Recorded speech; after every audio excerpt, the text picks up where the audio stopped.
இன்றைக்கி நம்ம என்ன வந்து பார்க்க போகிறோம்னா ஒன்றும் இல்லை, பேரிவேரில் ஃபுல் ஃப்ரேம் செட்டிங். இது பேரிவேர் கிளாஸ் அவுட் ஃபிக்ஸ் பண்ணியாச்சு. இப்போ வந்து அந்த டேங்க் சுவிட்ச் மாடல் வந்து நம்ம ஃபிக்ஸ் பண்ண போகிறோம். அதுக்கு பக்ஸ் அந்த பாக்ஸை சுத்தம் ஓப்பன் பண்ணிவிட்டு ஃபுல்லாக க்ளீன் பண்ணிவிட்டு நம்ம அடுத்தது அந்த சுவிட்சை ஃபிக்ஸ் பண்ணணும். அதை ஆக்சல் போர்டு வச்சு தான் அறுக்கணும். அறுத்துட்டு ஃபுல்லாக கட் பண்ணி எடுத்துகிட்டு நம்ம சுத்தம் பண்ணி எடுத்துடணும். ஃபஸ்ட்டு அப்படியே வெயிட் பண்ணி பாருங்கள், ஃபுல்லாக வீடியோ பாருங்கள், ஸ்கிப் பண்ணாமல் பாருங்கள். அதை கட் பண்ணி எடுத்தாச்சு. அடுத்தது க்ளீன் பண்ணிட்டு அந்த பாக்ஸை ஓப்பன் பண்ணி பார்த்துட்டு உள்ளே ரொம்ப கலவையாகவும் இருந்தது. ஃபுல்லாக நம்ம க்ளீன் பண்ணியாச்சு. க்ளீன் பண்ணி இப்போ தான் அடுத்தது ஃப்ரேம் ரெடி பண்ணுவோம். அப்படியே பார்த்துக்கிட்டே இருங்க. நம்ம சேனலை சப்ஸ்கிரைப் பண்ணுங்கள். ஃபுல்லாக செக் பண்ணிவிட்டு திரும்பி அதை ஃபிக்ஸ் பண்ணியாச்சு.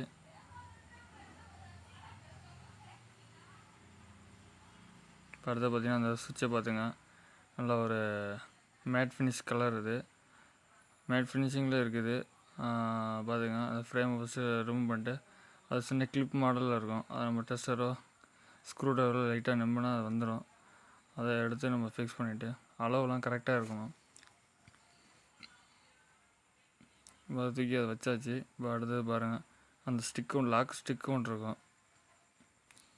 அந்த ஸ்டிக்கை வச்சு தான் நம்ம வந்து அளவு எடுத்து அந்த ஃப்ரேமை ஃபிக்ஸ் பண்ணணும். அது எவ்வளோ ஆழத்தில் போகுது என்னென்னு பார்த்துட்டு அதுக்கு தகுந்த மாதிரி அந்த ஸ்டிக்கை வந்து 1 by 1 கட் பண்ணிக்கணும். அதில் 2 ஸ்டேஜ் 3 ஸ்டேஜ் வரையும் கட் பண்ணுற அளவுக்கு இருக்கும். கட்டிங் பிளேயர் வச்சு நம்ம யூஸ் பண்ணி அதை ஃபுல்லாக கட் பண்ணி எடுத்துடணும். எடுத்துகிட்டு நம்ம தேவையான அளவு வச்சு ஃபிக்ஸ் பண்ணி நல்லா திருகிற லாக்கு தான் அது. லைட்டாக டைட் பண்ணி அந்த சுவிட்சை திரும்பி லாக் பண்ணி விட்டுறணும்.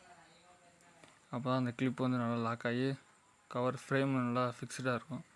அடுத்தது தண்ணி போகிறதுக்கான சுவிட்சு ஒன்று இருக்குது. அது பார்த்திங்கன்னா அதுக்கு இது ஸ்டிக்கும் ஃபஸ்ட்டு ஃபிக்ஸ் பண்ணணும். அந்த ஸ்டிக்கு பாருங்கள் எப்படி எவ்வளோ எக்ஸ்ட்ரா வெளில இருக்குது.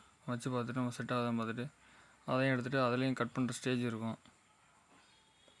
அது 2-3 ஸ்டேஜ் நம்ம கட் பண்ணி எடுத்துகிட்டு எவ்வளோ வேணுமோ தேவைக்கு அளவுக்கு நம்ம கட் பண்ணி எடுத்துக்கலாம். கட் பண்ணி இதை பார்த்திங்கன்னா லாக்கு தான். கீழேருந்து லைட்டாக மேலே புஷ் பண்ணி மாட்டினீங்கன்னா மேலே ஆட்டோமேட்டிக்காக மாட்டிடும்.